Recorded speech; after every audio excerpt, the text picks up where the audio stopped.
Is what are we going to do as a unit, not just Haitian Americans or African Americans, but as a unit to make sure that we have a voice. I love it. Karine, how do we inform our base? Yep. Because as you know, if we can get our people out, we win. Yep. So just to follow up on the sister that just spoke, is that there's more that brings us together than that divides us. And one of the things about this administration, it has energized so many of us. I mean, like I said, you see this in elections since 2016. We are so energized, whether it is the Women's March, whether it is the Muslim ban and people coming out on the weekend and going to airports and lawyers offering their help, whether it's healthcare. Gun rights. Say that one more time. Gun rights. Gun rights. And it's been amazing to see. And I think the key now is how do we've had some elections, so how do we electoralize that, the energy, the activism in such a big way that we send a powerful message in November?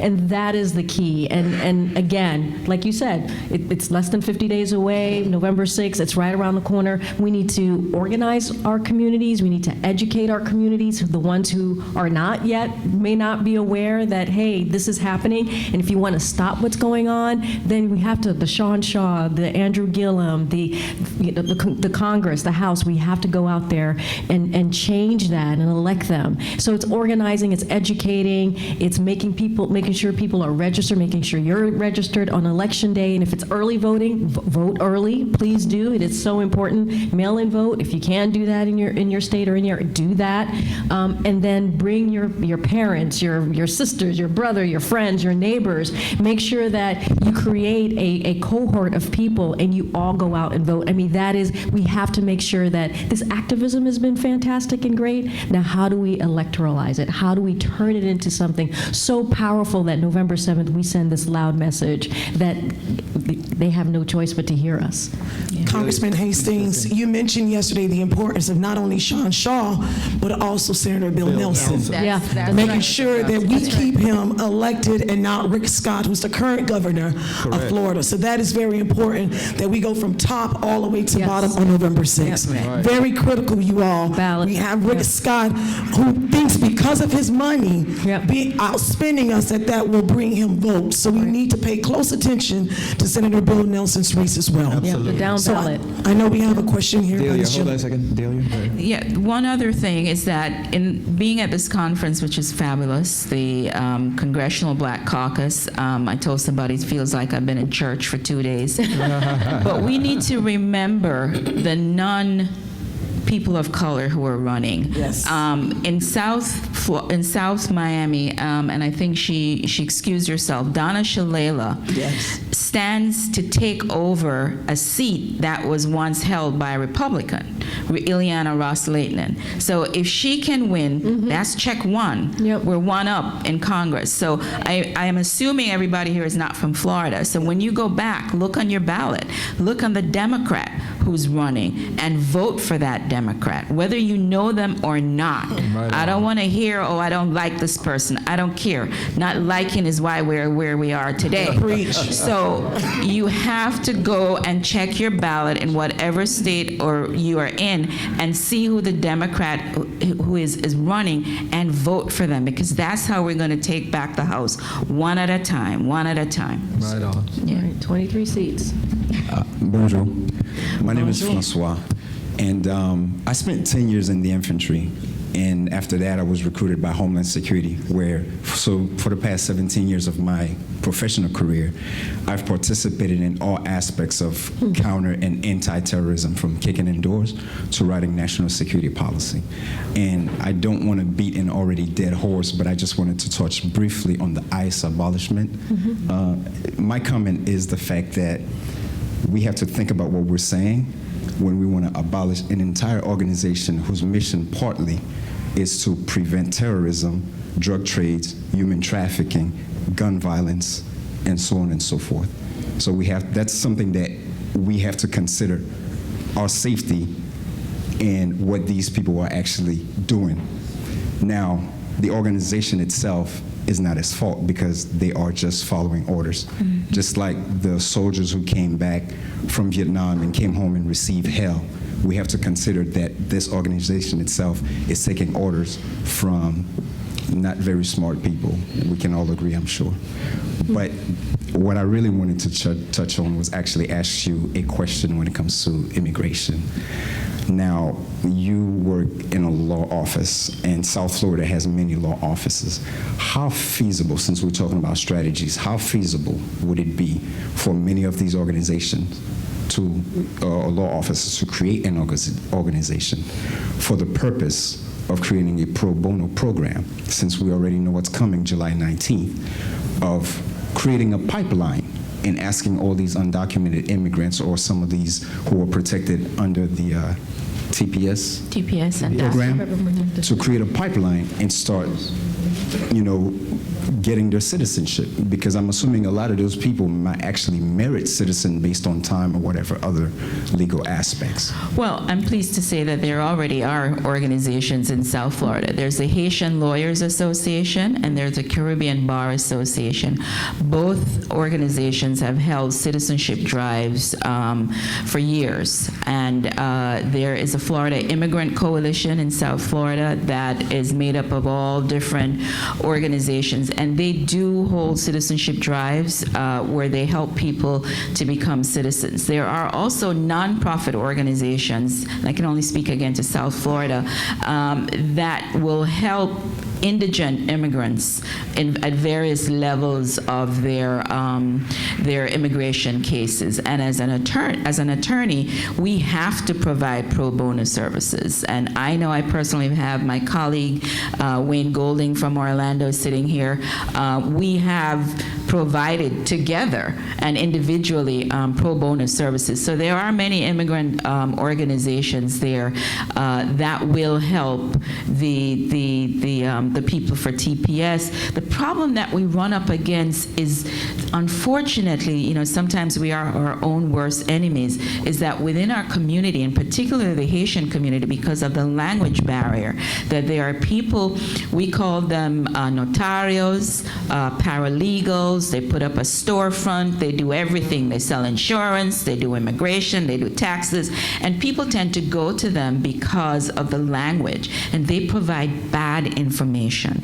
And with what I just talked about with the RFE, no RFEs and no more NOIDs, those people are going to be greatly impacted because they're going to people who are not professionals, who don't have a bar license, have no one to answer to. And when they get bad information and they're placed in deportation, then they're going to have to try to come to attorneys to help them.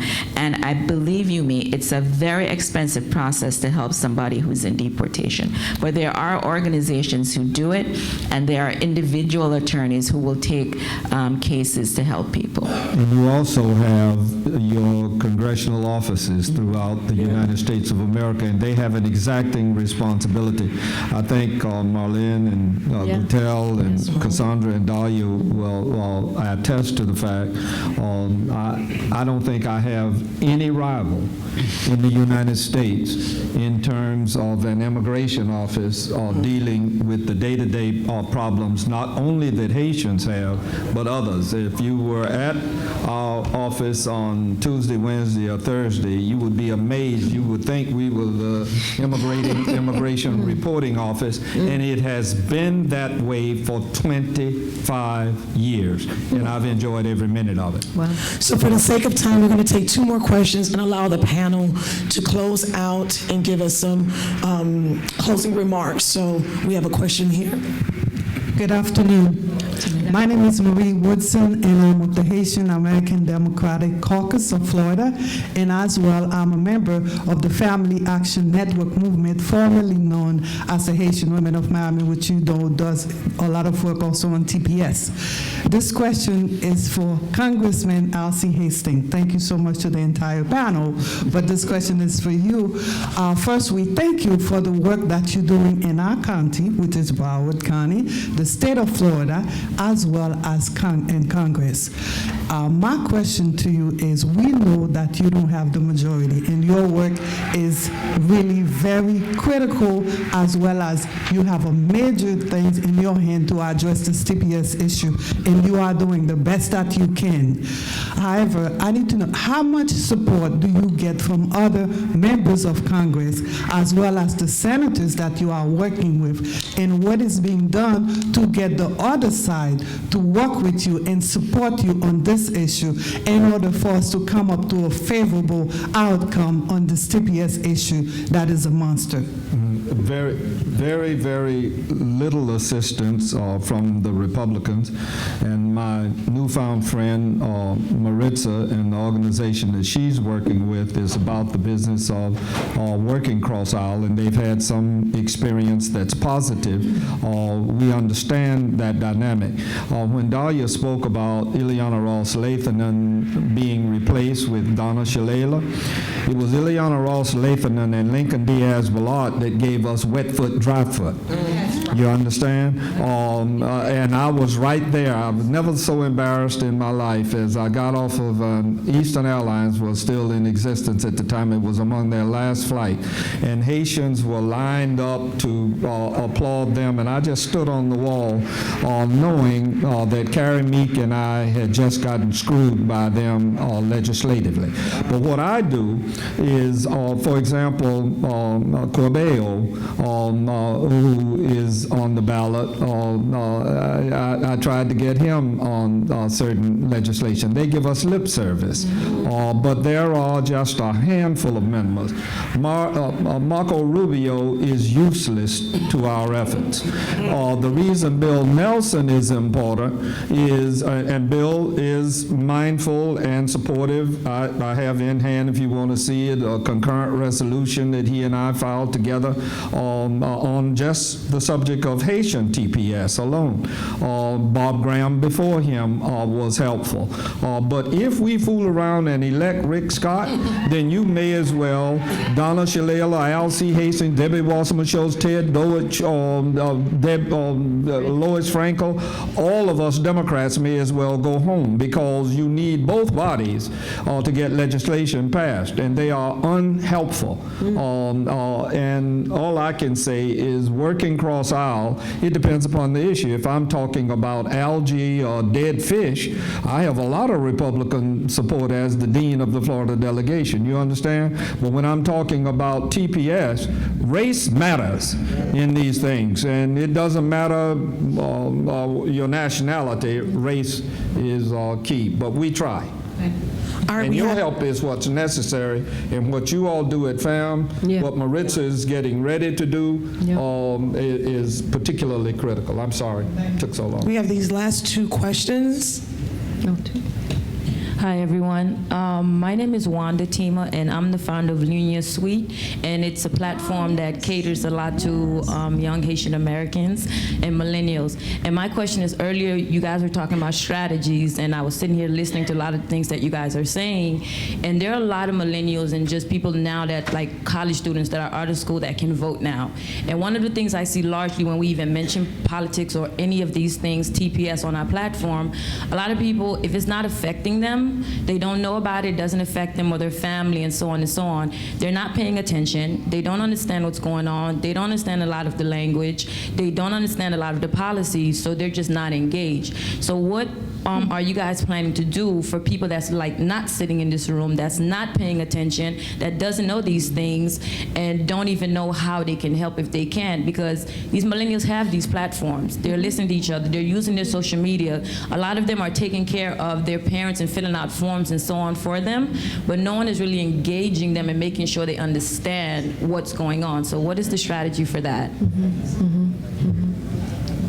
Kareem? Oh, okay, I'll take it. It's such an excellent point. I mean, one of the biggest problems that we have in any electoral environment is the young people, and getting them involved and getting them out there to vote and having them understand why their vote is so important. This is why March for Our Lives, the young people from March for Our Lives are so amazing, because something very personal happened to them, and they've taken that and made made it into a cause and going around the country and trying to register young people and make sure that they go out and vote. What we're doing is you mentioned the platforms, the social media platforms. What we're doing at our organization is we're reaching out to them through those platforms, through social media.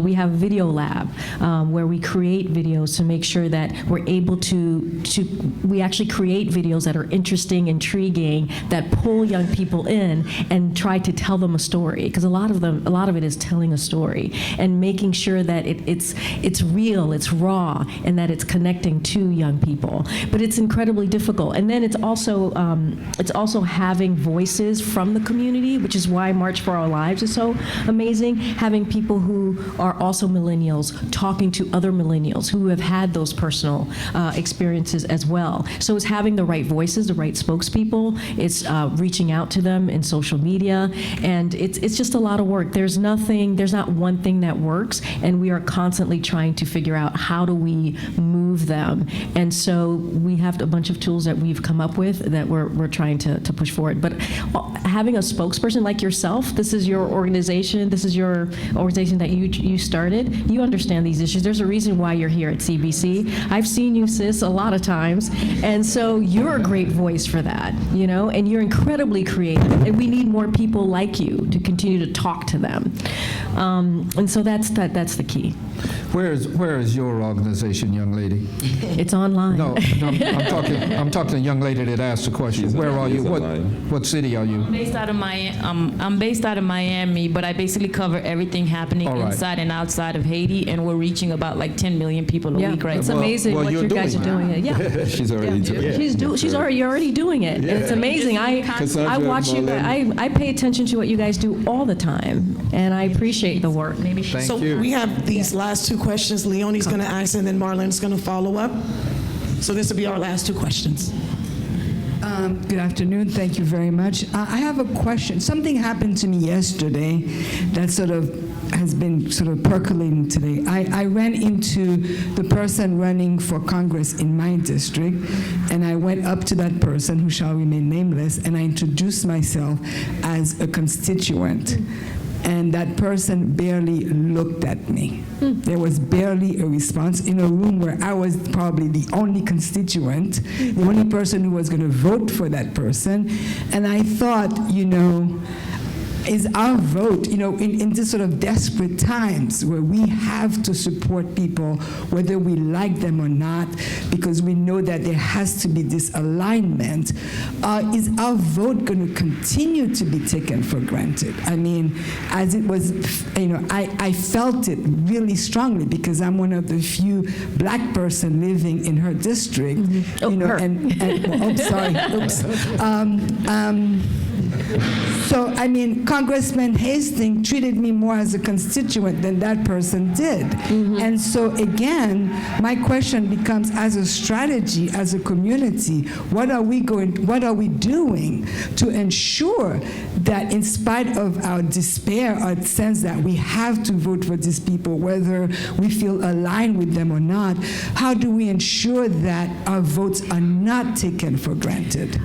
Yes, that's such a great question, because one of the things that we've been talking about as an organization is, if everything goes right on November 6th, November 7th, there's going to be a whole slew new people who have never been in office before who are going to take office, and the key here is accountability. You have to hold your congressional member, whatever level that they hold in elected office, accountable. And it is so key, and that is calling them, writing them a letter, going to town halls, making your voice heard, and holding them accountable. And accountability is going to be so key. And one of the things, yes, we haven't seen a lot of movement from Congress, the Republican-held Congress, unfortunately, but there are things that we have been able to move them on, and it's because the letters, people showing up, going to their town halls, has moved them. The biggest one was healthcare to protect ACA. And I've never, in my, almost 2 decades of doing political work, had never seen that type of energy ever. And when we saw that last summer in 2017, people came out and put their bodies on the line. And I'm not saying you have to put your body on the line, but the point is that you have to hold them accountable. You can't they don't walk on water, you shouldn't let them walk on water. Our last question. Actually, it's a comment in response to what you said. Marlene Bastien here from FAM, Family Action Network Movement. We've been organizing for many years now on TPS, and now we are trying to stop the deportation of thousands of TPS recipients who have been living here for an average of 7 to 40 years, who are deeply rooted in our community. This, from Monday till late yesterday, FAM, under the leadership of MTA and Maritza Adonis, who's our lobbyists from FLIC, Florida Immigrant Coalition, we've met with over 35 members of Congress. And then a lot of them were not aware of TPS. That's what we're doing.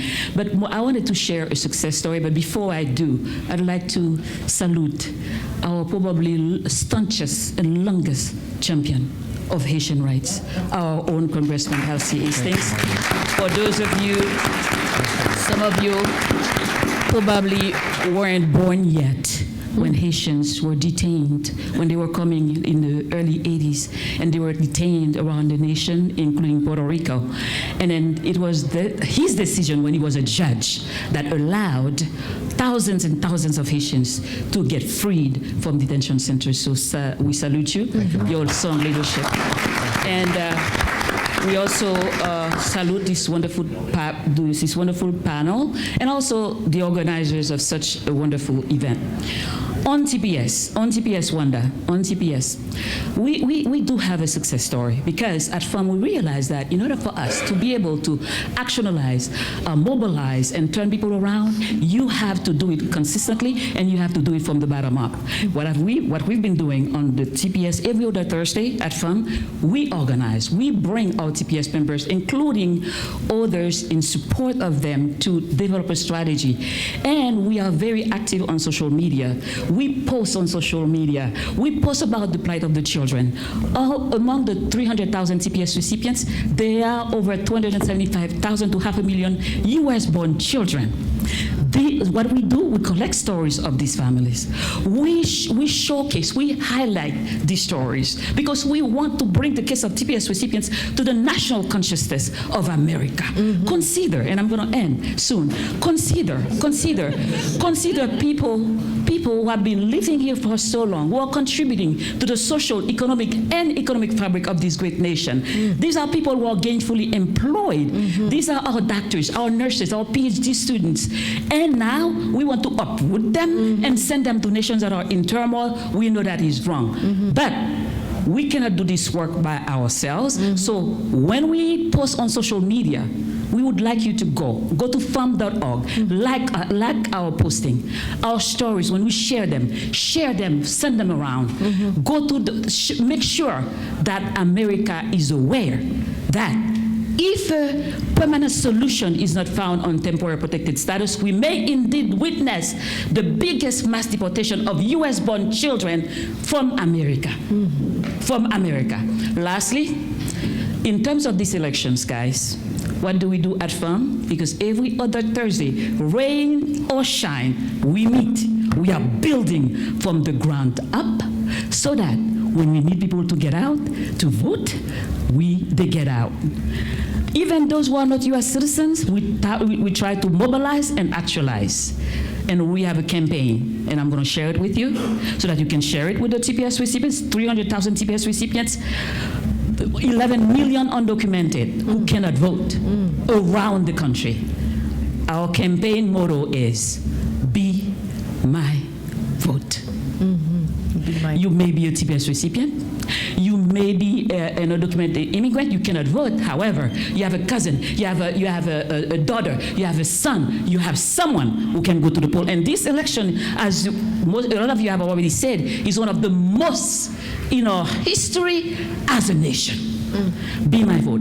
What I would like is that after November 5th, Cassandra? November 6th, after November 6th, I would like us to be able to wake up and say, this administration this administration thought that they buried us.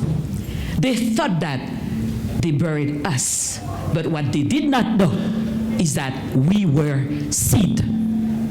What they did not know is that we were and we are seeds. They thought that they buried us, but what they did not know is that we are seeds. Get out and vote, and if you cannot vote, be my vote. Thank you. Perfect ending. We're going to close out our session. This is a perfect ending to the session. Thank you all for coming.